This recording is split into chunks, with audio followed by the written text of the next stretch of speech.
गरीब रमेश की छोटी बेटी माला सुबह सुबह ही उदास चेहरा लिए बरामदा में बैठी है। रमेश काम पर जाने वाला है। बेटी के चेहरे की तरफ देखते ही उसका दिल टूट जाता है। क्या हुआ बेटी माला, इतनी उदास क्यों हो? क्या माँ ने डांटा है? नहीं पिताजी। फिर क्या हुआ, मुझे बताओ बेटी।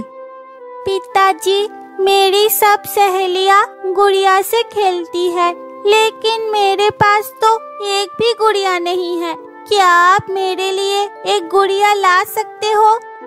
जरूर बेटी जरूर। आज कुछ कमाई हुई तो तेरे लिए बहुत सुंदर सी गुड़िया लेकर आऊंगा।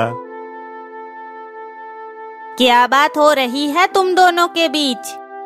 देखो ना, हमारी माला के पास कोई गुड़िया नहीं है और उसे कोई खेलने भी नहीं बुलाता। जब सब समझ ही गए हो तो एक गुड़िया ले ही आओ। लाऊंगा, बस आज कुछ पैसे कमाने दो, फिर जरूर लाऊंगा। अब चलता हूँ, बहुत देर हो गई है। अरे ये क्या बात हुई? मैं तो तुम्हारे लिए खाना भी तैयार कर चुकी हूँ, रुको लाती हूँ। ये कहकर सविता घर के अंदर जाती है और एक कपड़े की पोटली लेकर बाहर आती है। वह पोटली रमेश के हाथ में देते हुए कहती है, लो, इसमें कुछ खाना है, दोपहर को जरूर खा लेना। ठीक है, तुम माला का ध्यान रखना। चलो बेटी माला, मैं निकलता हूँ। रमेश पोटली लेकर चला जाता है। माला उसकी ओर देखती रहती है। थोड़ी देर बाद दौड़कर माँ के पास जाती है। माँ, पता है पिताजी ने क्या कहा? आज वह मेरे लिए एक सुंदर सी गुड़िया लाएंगे। अब मैं सबको दिखा दूंगी कि मेरे पास भी गुड़िया है। हाँ बेटी, अब चलो, बहुत देर हो गई है, अब खाना खाना होगा। सविता माला को लेकर घर के अंदर चली जाती है। हर दिन रमेश गांव भर में घूम घूम कर काम की तलाश करता है। किसी को मजदूर चाहिए हो तो उनके घर जाकर काम करता है। जो थोड़ा बहुत कमाता है उसी से घर चलता है। लेकिन आज बहुत घूमने के बाद भी रमेश को कोई काम नहीं मिलता। आज क्या हो रहा है, मुझे तो समझ नहीं आ रहा। इतना घूमने के बाद भी एक भी काम नहीं मिल रहा। ऐसे ही रहा तो भूख से मरना पड़ेगा। चलो उधर जाकर देखता हूँ। किसी को मजदूर चाहिए, मजदूर चाहिए। ऊंची आवाज में पुकारता हुआ रमेश आगे बढ़ता है। उधर सविता बेटी के साथ खाना खाने जाती है, लेकिन देखती है कि हांडी में अब कोई खाना नहीं बचा। अरे बाप रे, सारा खाना तो खत्म हो गया है, अब क्या करूं? माँ, मुझे बहुत भूख लगी है, मुझे कुछ खाने को दो। माला बेटी, तेरे पिताजी को खाना देते वक्त सब खत्म हो गया है। तू थोड़ी देर रुक, मैं गीता दीदी के घर जाकर देखती हूँ, शायद कुछ मिल जाए। ठीक है माँ, तुम खाना लेकर आओ, मैं तब तक बाहर खेलती हूँ। माला उठकर घर के पीछे की ओर जाती है।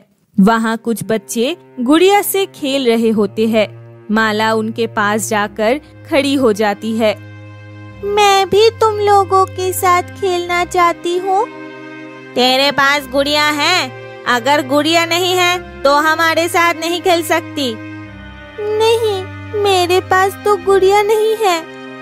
तो फिर यहाँ से चली जा, हम तुझसे नहीं खेलेंगे। जिसके पास गुड़िया नहीं होती उससे हम नहीं खेलते। मेरे पिताजी ने कहा है कि आज वे मेरे लिए एक बहुत सुंदर गुड़िया लाएंगे। जब ले आएंगे तब आ जाना, इससे पहले मत आना। गुड़िया नहीं है फिर भी खेलने आई है, कितनी बड़ी शौकीन है। दिल टूटकर माला वहाँ से चली जाती है। उधर सविता पास वाले घर गीता के वहाँ पहुँचती है और दरवाजे के सामने बैठकर आवाज लगाती है, लेकिन कोई दरवाजा नहीं खोलता। गीता दीदी, गीता दीदी, जरा बाहर आओ ना, मैं बहुत बड़ी मुसीबत में पड़ गई हूँ।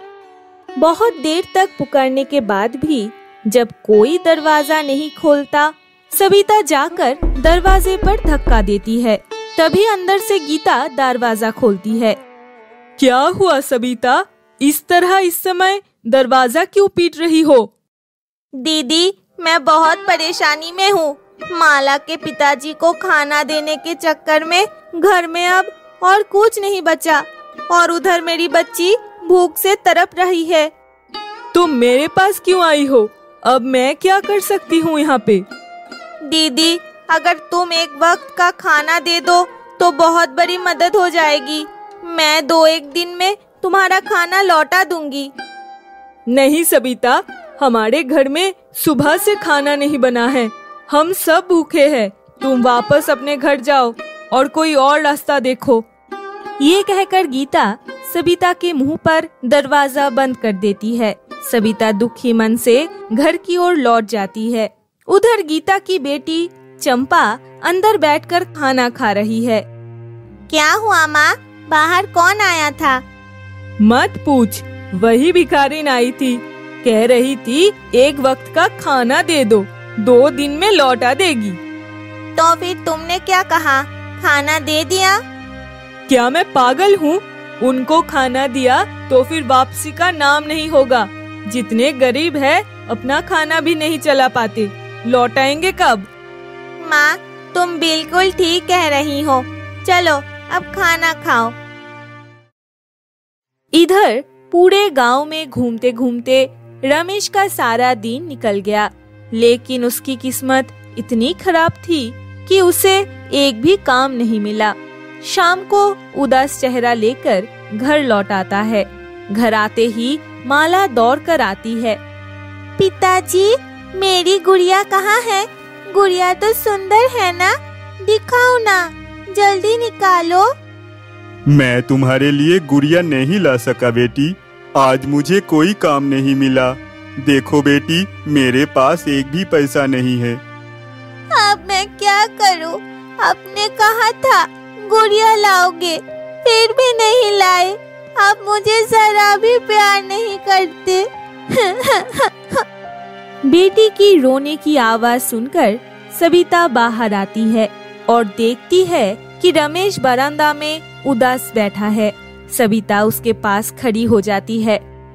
क्या हुआ, आज कोई काम नहीं मिला? कमाई नहीं हुई है ना? इसकी कोई चिंता नहीं, लेकिन बेटी को गुड़िया देने का वादा करके भी पूरा नहीं कर पाया। इसी बात का दुख हो रहा है। अब क्या किया जा सकता है, हमारी किस्मत ही खराब है। चलो हाथ मुंह धो लो, मैं तुम्हारे लिए खाने का इंतजाम करती हूँ। रमेश उठकर घर के अंदर चला जाता है। चांदनी रात है। शाम ढलने के बाद भी चारों ओर रोशनी है। माला घर के अंदर नहीं जाती, बल्कि उठकर नदी के किनारे जाकर बैठ जाती है। सब मुझे देखकर हंसते हैं, गुड़िया से खेलते हैं और मुझे छूने भी नहीं देते। माला अपने आप से बात कर रही थी और रो रही थी। तभी उसकी नजर नदी किनारे कुछ चमकते हुए चीज पर पड़ती है।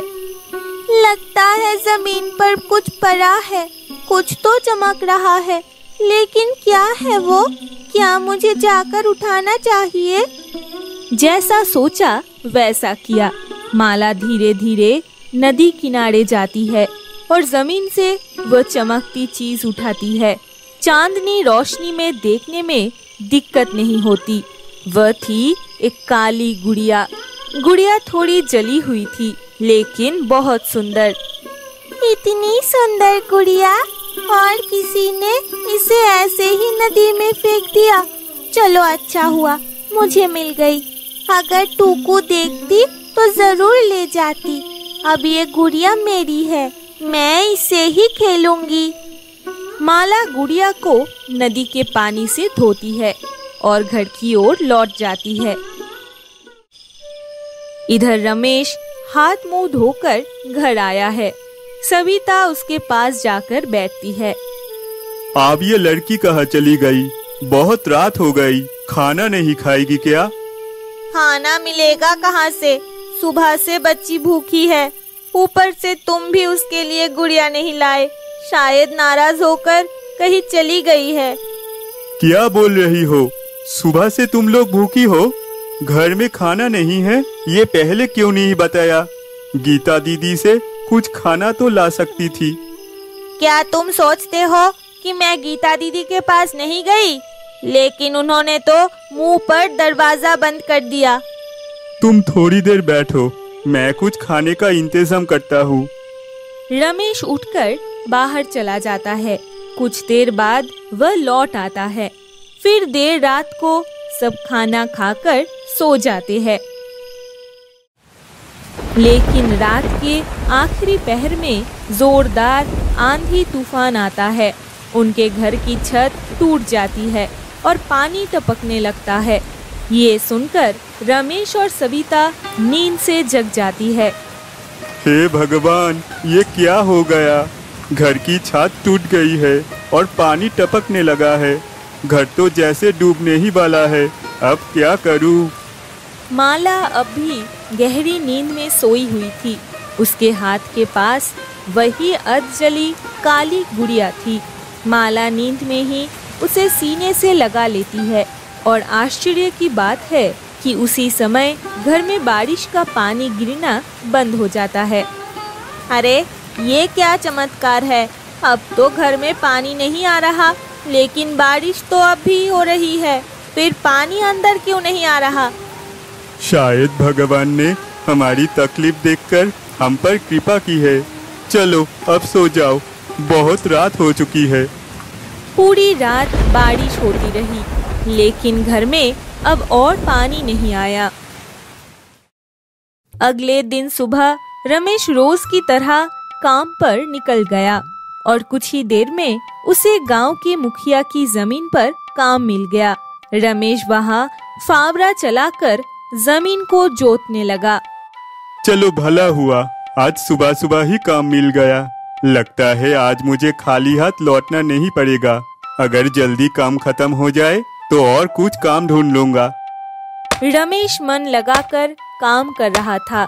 उधर सुबह से माला उस काली गुड़िया के साथ खेल रही थी। अचानक उसने देखा कि गुड़िया के अंदर से एक अत्यंत सुंदर परी बाहर निकल आई। माला ये देखकर चकित रह गई। तुम कौन हो? तुम इतनी सी गुड़िया के अंदर कैसे थी? तुम मुझे नहीं जानोगी, लेकिन मैं तुम्हें बहुत प्यार करने लगी हूँ। तुमने मुझे उस नदी से निकालकर बहुत उपकार किया था। बताओ तुम्हें क्या चाहिए? मुझे कुछ नहीं चाहिए, लेकिन मेरे पिताजी बहुत मेहनत करते हैं, सारा दिन भटकते हैं, फिर भी काम नहीं मिलता। अगर उनके लिए कुछ हो सकता। तुम बहुत अच्छी बच्ची हो। तुम्हारे पिताजी बहुत जल्दी कुछ अच्छा करेंगे। उनके लिए बहुत अच्छी चीज इंतजार कर रही है। मैं तुम्हें अपनी माँ के पास ले चलूं? माँ तुम्हें देखकर बहुत खुश होगी। नहीं, ऐसा मत करो। मैं तुम्हारी दोस्त बनकर तुम्हारे साथ रहना चाहती हूँ, लेकिन तुम किसी को मेरे बारे में नहीं बताना। मैं किसी के सामने नहीं आना चाहती। ठीक है, तो ऐसा ही होगा। चलो अब हम खेलना शुरू करें। माला और वह सुंदर परी साथ में खेलती रही। उधर गीता और उसकी बेटी चंपा जल भूनकर रह गई। अरे चंपा, 2 दिन हो गए, माला हमारी तरफ आई ही नहीं। क्या हुआ है? मुझे भी समझ नहीं आ रहा माँ। पहले तो वह हर वक्त हमारे घर के आसपास घूमती रहती थी, मेरी गुड़िया से खेलना चाहती थी। अब अचानक क्या हो गया?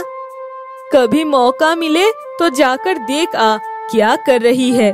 कल रात इतनी बड़ी आंधी आई, फिर भी उसके माँ बाप मदद मांगने नहीं आए। जरा पता तो कर। ठीक है माँ, मैं देख आती हूँ। उधर रमेश दोपहर तक खेत में काम कर रहा था। फावड़ा चलाते चलाते अचानक जमीन के नीचे कुछ ठन की आवाज आई। उस आवाज से चौंक गया रमेश। लगता है फावड़े के नीचे कुछ अटका हुआ है, लेकिन क्या? आवाज भी जोर की थी। नहीं, जमीन तो खोद कर देखना ही पड़ेगा। रमेश जमीन खोदना शुरू करता है और थोड़ी ही देर में जमीन के नीचे से एक हंडी निकल कर आती है। जैसे ही रमेश उस हंडी का ढक्कन खोलता है, उसकी आंखें फटी की फटी रह जाती है। अरे, ये तो सोने की सिक्के से भरी हुई हंडी है। इतने सारी मोहरे जमीन के नीचे कैसे? क्या ये हांडी मुखिया जी ने रखी है? हो सकता है। एक काम करता हूँ, ये हांडी उन्हीं को लौटा देता हूँ। किसी और की चीज यूं लेना ठीक नहीं। जैसा सोचा था वैसा ही किया। हांडी लेकर मुखिया जी के घर चला गया। मुखिया उस समय आंगन में बैठे थे। रमेश को हांडी के साथ देखकर वह थोड़े हैरान हुए। अरे रमेश, काम पूरा हो गया? हाँ मुखिया जी, काम पूरा हो गया। मजदूरी लेने आए हो ना? अच्छा, तुम्हारे हाथ में ये क्या हांडी है? मुखिया जी, मैं ये हांडी देने आया हूँ। आपके खेत में काम करते समय जमीन के नीचे से ये मिली। क्या कह रहे हो? सोने की मोहरे से भरी? जरा दिखाओ तो। मुखिया उठकर रमेश के पास आते हैं और हांडी के अंदर झांकते हैं, लेकिन उन्हें वहाँ कोई सोने की मोहर नहीं दिखती। उसके बदले अंदर मिट्टी की ढेले नजर आती है।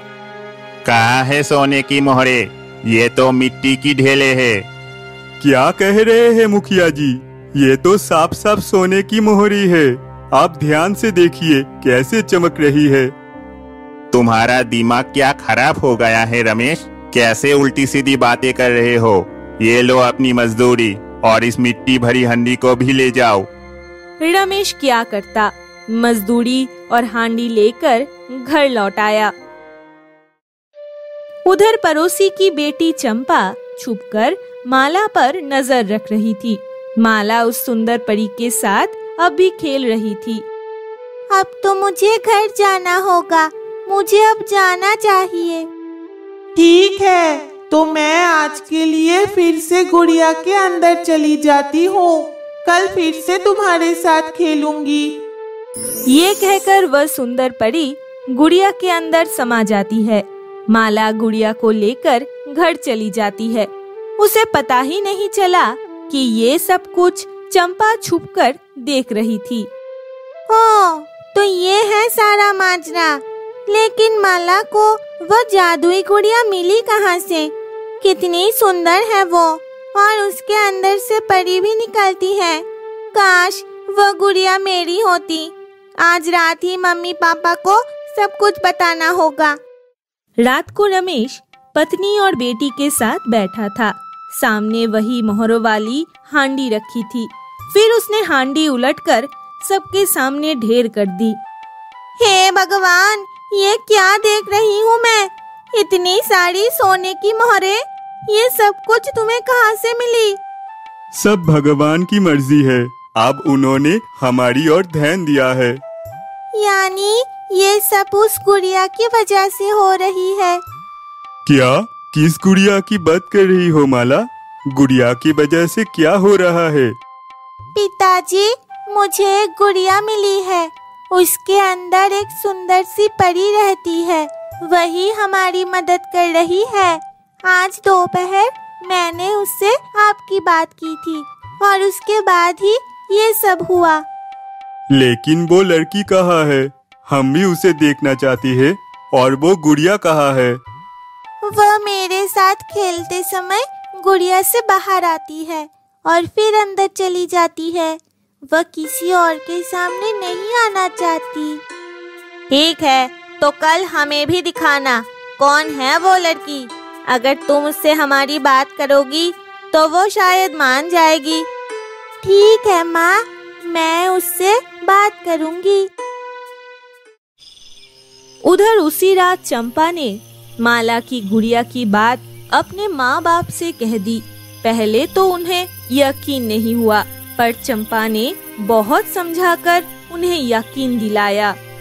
तो तू कहना चाहती है कि ये सब उस गुड़िया की वजह से हो रहा है? वो गुड़िया उनका भाग्य बदल रही है? भाग्य बदल रही है या नहीं वो नहीं पता पापा, लेकिन मैंने अपनी आँखों से उस गुड़िया से एक सुंदर परी को बाहर आते देखा है। इसीलिए रमेश अब बदल गया है।